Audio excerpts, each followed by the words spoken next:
दोस्तों, जैसा कि आप थंबनेल से ये समझ गए होंगे कि इस वीडियो में हम बात करने वाले हैं एशियन गेम्स 2023 के बारे में। जैसा कि मैंने आप सबसे कहा था कि एशियन गेम 2023 को लेकर के हम एक अलग सी वीडियो बनाएंगे और उसमें पूरे डिटेल्स में कवर करेंगे। तो इस वीडियो को इसलिए लाया जा रहा है और इसके पीछे एक वजह ये भी है कि आप अगर कभी क्विक रिवीजन करना चाहते हैं, क्यूआर कोड की बात नहीं की जा रही, क्विक रिवीजन की, अगर कभी क्विक रिवीजन करना चाहते हैं तो आपको ये भटकना ना पड़े कि जो एशियन गेम्स के अवार्ड मिले हैं, मेडल्स मिले हैं, वो कहाँ कहाँ पे मिले हैं यार, अलग अलग वीडियो में आपको डिस्कस करा जाए। इससे बेहतर तो ये ना कि एक अलग से वीडियो आ जाए। अब ये 10-12 मिनट, 15 मिनट, 20 मिनट जो भी वीडियो बनेगी, आप जब भी एशियन गेम्स को देखना चाहें, इसी तरीके से हमने नोबेल प्राइज डिस्कस किया हुआ है, तो जब भी आप उसको देखना चाहेंगे तो तुरंत आप एक बार उस वीडियो को उठा के 2.x पे करके आप देख सकते हैं, या फिर आप 1.5x पे करके देख सकते हैं। तो उसको जल्दी से आप क्विक रिवीजन कर सकते हैं, आपको कहीं भटकने की जरूरत नहीं पड़ेगी। तो दोस्तों, इस वीडियो में हम डिस्कस करने वाले हैं एशियन गेम्स के बारे में, पूरा इतिहास से लेकर के वर्तमान से तक कि कैसे कैसे चला है, इसके इंपॉर्टेंट पहलू क्या कह रहे हैं, और 2023 में क्या क्या इंपॉर्टेंट पॉइंट है, क्या क्या हमें याद रखना है, क्या भूल जाना है, क्या छोड़ देना है, ये सारी चीज़ें हम इस वीडियो में डिस्कस करने वाले हैं। तो चलिए बिना किसी देरी के शुरू करते हैं। अगर हम इसके परिचय के बारे में बात करें तो सबसे इंपॉर्टेंट पॉइंट यही है कि इसको अंतर्राष्ट्रीय ओलंपिक समिति द्वारा मान्यता प्राप्त है। यानी यहाँ जीत करके आप ओलंपिक में अपनी जगह पक्की कर सकते हैं, तो ये बात इंपॉर्टेंट हो जाती है। एशियाई खेल एशिया की सबसे बड़ी खेल प्रतियोगिता है। इन्हें प्रत्येक 4 वर्ष में, जैसे कि आप देखेंगे ओलंपिक हो गया, वर्ल्ड कप हो गया, यानी जो भी इंपॉर्टेंट गेम्स है ना, उनको प्रत्येक 4 वर्ष में आयोजित किया जाता है। तो इसी तरीके से इसको भी प्रत्येक 4 वर्ष में एक बार आयोजित किया जाता है। एशियाई खेलों का प्रतीक चिन्ह उगते हुए सूरज के साथ एक दूसरे से जुड़े हुए छल्ले हैं। इसकी शुरुआत कैसे हुई, कब हुई? तो कई एशियाई देशों ने द्वितीय विश्व युद्ध के बाद स्वतंत्रता प्राप्ति की, तथा भारत अंतर्राष्ट्रीय ओलंपिक समिति ने एशियाई खेलों के आयोजन का प्रस्ताव रखा ताकि सभी एशियाई देशों का प्रतिनिधित्व किया जा सके। पहला एशियाई खेल वर्ष 1951 में नई दिल्ली में आयोजित किया गया था। इसमें प्रथम स्थान जापान तथा दूसरा स्थान भारत का था। तब पहला यही इंपॉर्टेंट हो जाता है क्योंकि जब ये पहली बार आयोजित किया गया था तो कहाँ पे आयोजित किया गया था? तो ये नई दिल्ली में आयोजित किया गया था। कब पहली बार आयोजित किया गया था? तो 1951 में। कहाँ पे? तो नई दिल्ली में। देखिए यही इंपॉर्टेंट हो जाता है क्योंकि पहली बार इसका संस्करण, पहला संस्करण हमारे यहाँ पे आयोजित किया गया था। और इसमें प्रथम स्थान पे कौन रहा था? तो जापान रहा था। द्वितीय स्थान पर कौन रहा था? तो ये भारत ही रहा था अपना।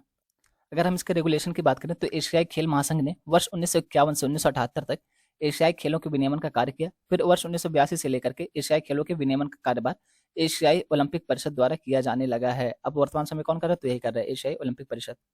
दोस्तों, अगर मैं आपसे ये बात करूँ कि खेलों को इतनी इंपॉर्टेंस क्यों दी जा रही है, मतलब क्या फालतू में हम खेल को क्यों डिस्कस कर रहे हैं? किसी के मन में सवाल आ सकता है ना कि पढ़ाई के बीच में खेल को कहाँ से लिया है, खेल को क्यों डिस्कस कर रहे हैं? तो दोस्तों, आप सभी को पता होगा कि जो खेल है ना, इसको सॉफ्ट पावर के अंतर्गत रखा जाता है।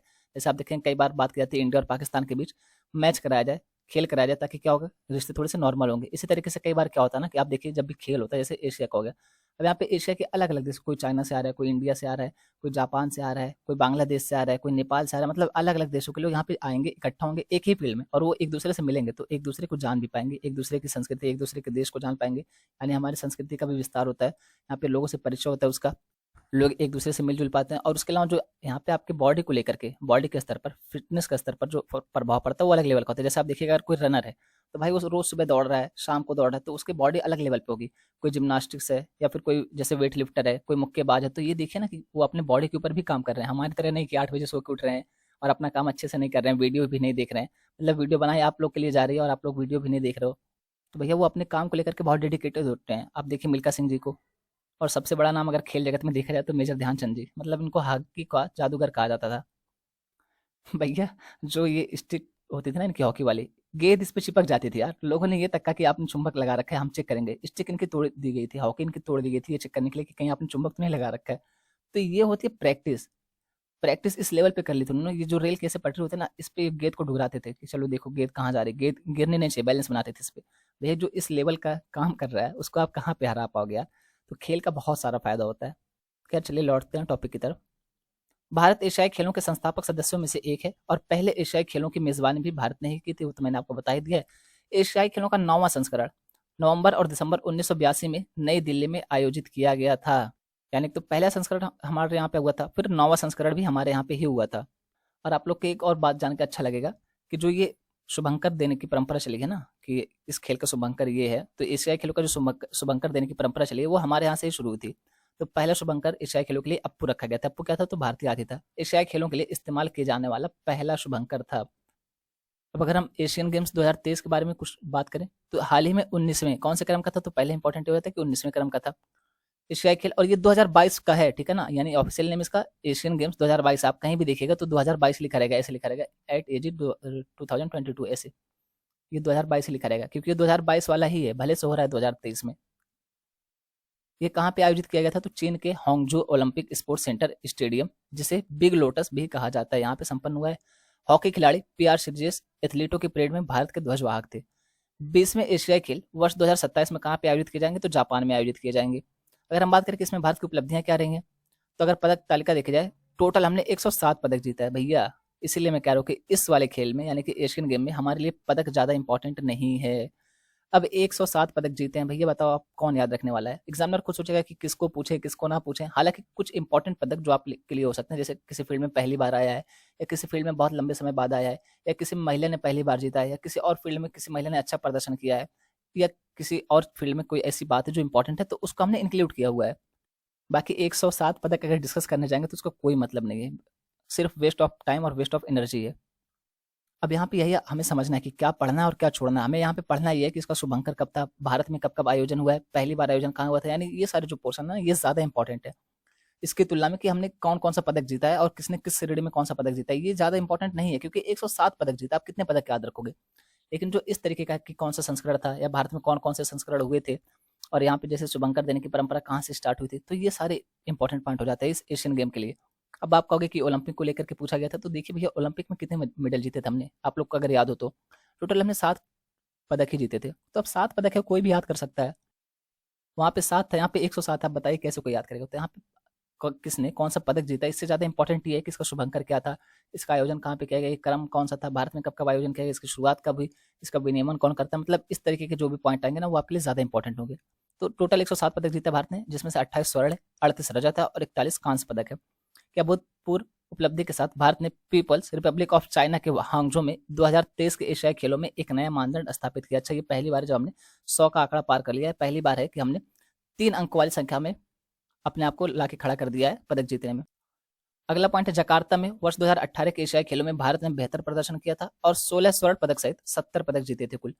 एशियाई खेलों के इतिहास में यह पहली बार था कि भारत की पदक संख्या 3 के आंकड़ों को पार कर गई। भारत, चीन कितने पदक जीते? चीन ने तो 383 पदक, जापान ने कितने? तो 188 पदक, उसके बाद कोरिया ने कितने जीते? तो 190 पदक, और इसके बाद चौथा स्थान आता हमारा, यानी चौथा स्थान पर भारत है।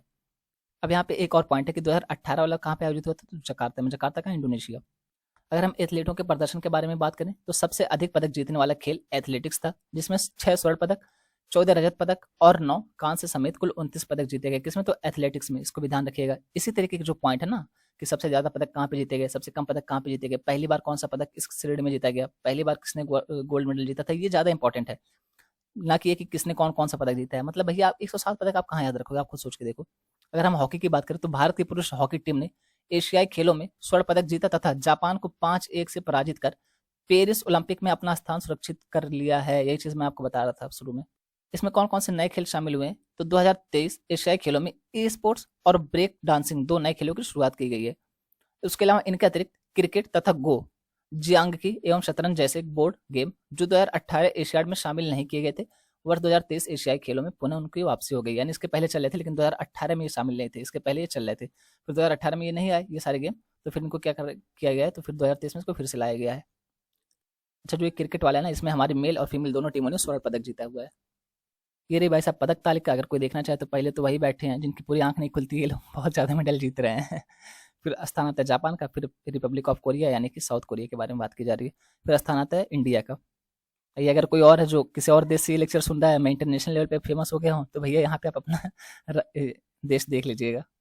अब यहाँ पे आप ये देख सकते हैं, बात करिए एशियाई खेल 2022 या फिर इसी को आप 2023 कह सकते हैं। 2022 ऑफिशियल नाम है, 2023 इसलिए क्योंकि इसका आयोजन 2023 में हुआ है। इससे संबंधित ध्यान देने योग्य महत्वपूर्ण तथ्य, तो आपका ध्यान यहाँ पे अटेंशन अटेंशन अटेंशन होना चाहिए। एशियाई खेलों में भारत के लिए पहला स्वर्ण पदक किसने जीता? तो सचिन नाग ने तैराकी में जीता था। इसमें कुल 40 मुख्य खेल तथा 61 अन्य प्रतियोगिताएं शामिल थी। किसमें? तो ये एशियाई खेल 2022 के बारे में बात की जा रही। कुल कितने देश शामिल थे? तो 45 देश शामिल हुए थे। इसका मोटो क्या रखा गया था? तो heart to heart at future. शुभंकर क्या रखा गया था? तो चिन कंकांग और लियान लियान, ये इसका शुभंकर रखा गया था। कितना सही है ना, चिन कांग और लियान लियान। इन तीनों रोबोटों को सामूहिक रूप से मेमोरीज ऑफ जियांगन कहा गया है। तो ये तीनों रोबोट हैं। 19वें एशियाई खेल की मशाल का नाम इटरनल फ्लेम रखा गया था, और ये जो चीन है ना, इसी की एक प्राचीन संस्कृति से प्रेरित थी। परेड ऑफ नेशन, इसमें शुरुआत किसने की थी? तो अफगानिस्तान ने शुरुआत की थी। समाप्ति किसने की थी? तो चीन ने की थी, और भारत ने इसमें 8वें स्थान पर परेड किया था। कुल 655 खिलाड़ी शामिल हुए थे भारत की तरफ से। उसके अलावा अगर हम कुछ और बात देखना चाहें तो उद्घाटन समारोह में भारतीय दल का नेतृत्व किसने किया था? तो हरमनप्रीत सिंह। ये कौन है? तो ये भाई साहब हॉकी के कप्तान है हमारे, मेल है ये, ठीक है ना। कभी आपको कि फीमेल वाले तो कप्तान कोई और है। तथा लवलीना बोरगोहन ने की थी। और लवलीना बोरगोहन कौन थी? मुक्केबाज है। अब देखिए, क्योंकि इन्होंने शुरुआत की थी तो अब इनके बारे में पूछा जा सकता है कि हरमनप्रीत सिंह कौन से खेल से रिलेटेड है, या फिर लवलीना बोरगोहन जो है ये कौन से खेल से रिलेटेड है, तो इनके बारे में पूछा जा सकता है। इसके अलावा समापन कार्यक्रम किसने किया था? तो पी.आर. श्रीजेश।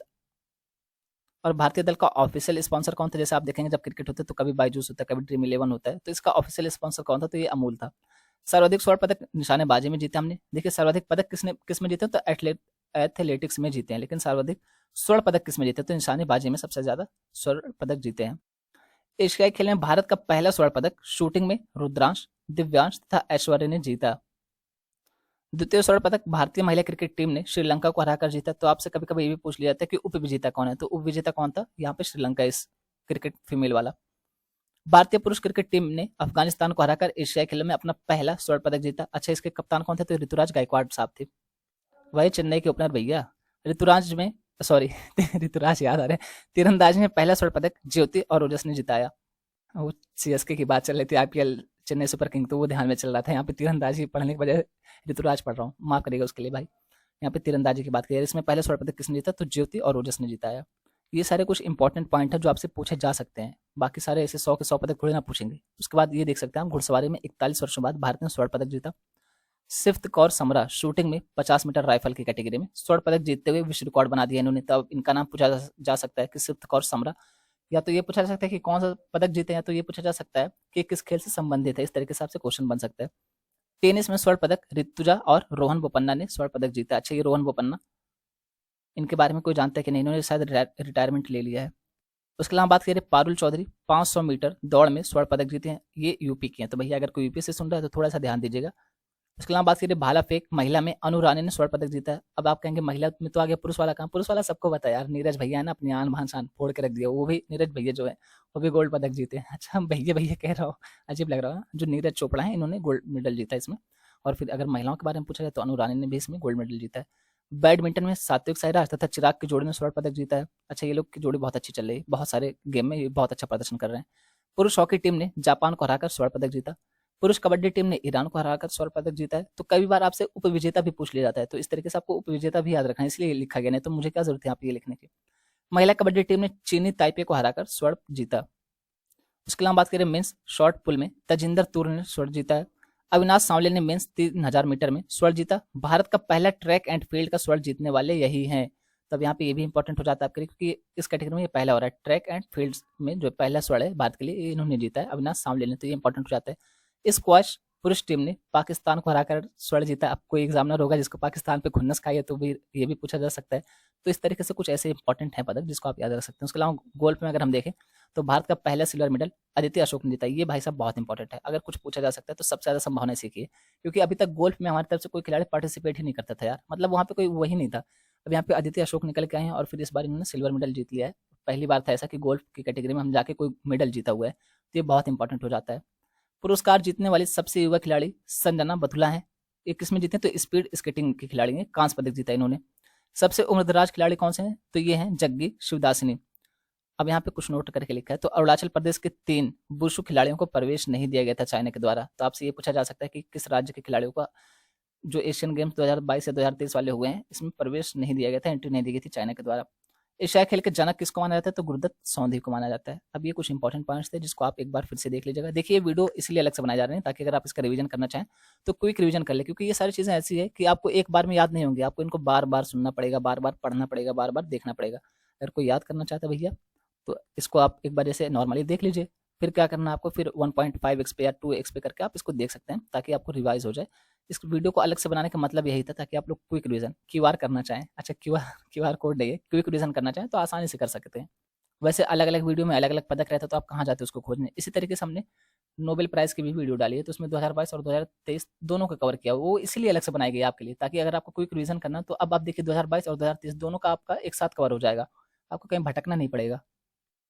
उम्मीद है दोस्तों वीडियो पसंद आई होगी। अगर वीडियो पसंद आती है तो लाइक करिए, शेयर करिए और सब्सक्राइब करिए, यही बोलते हैं ना अगर आप लोग को वीडियो अच्छी लगती है तो आप लोग जैसे भी चाहें वैसे रिस्पॉन्स कर सकते हैं, ठीक है। और अगर कुछ शिकायत है तो भैया कमेंट बॉक्स ओपन है, कमेंट बॉक्स में कमेंट करके बता सकते हैं।